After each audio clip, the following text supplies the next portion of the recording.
Doctor साहेब, कसे आहात? तुम्हाला वाढदिवसाच्या खूप खूप शुभेच्छा. तुम्हाला माहितीच आहे, खरं तर माझा तुम्हाला सकाळीच फोन आला असता, पण आज परिस्थिती वेगळी आहे. हरकत नाही. मला आज ही आठवत आहे, तुमची आणि माझी भेट 2019 साली झाली होती. मी तुम्हाला म्हणालो होतो, डॉक्टर पक्षप्रवेश करा. तेव्हा तुम्ही उत्तर दिलं होतं, दादा मला अजून जनतेत फिरायचंय, जनताच माझा पक्ष ठरवणार आहे. अरे झालंही तसंच.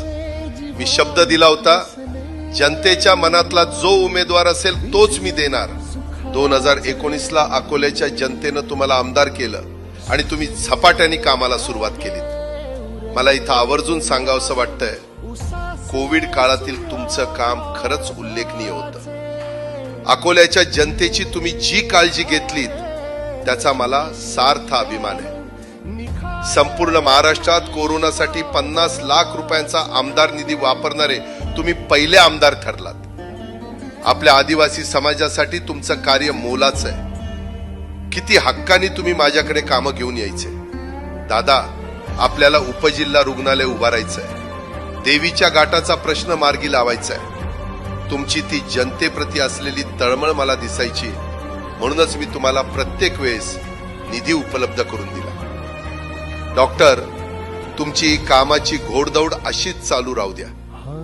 तुमच्यावर माझा कधीच राग राहिला नाही आणि मी तुमच्यावर कधीच चिडलो नाही याची तुम्हाला पुरेपूर जाणीव असेल.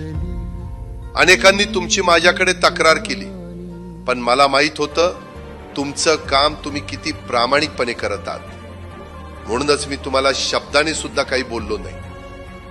आपल्याला अजून खूप कामं करायची होती, पण काय नियतीचा खेळ आहे, मला मधीच जावं लागलं. पण आता डॉक्टर, हे राहिलेले अर्धवट काम तुम्हाला पूर्ण करायचे. तुमच्यात हिम्मत आणा. शिव, शाहू, फुले, आंबेडकर आणि राघोजी भांगरे यांची विचारधारा घेऊन तुम्हाला पुढे जायचंय. सभागृहात या आधी तुम्ही शेतकरी, कष्टकरी, आदिवासी, गोर, गरीब माणसांच्या हक्कासाठी धडाडीनं प्रश्न मांडायचा. आत्ता देखील सभागृहात तुमची मागणी मला जोरानं मांडताना बघायचंय.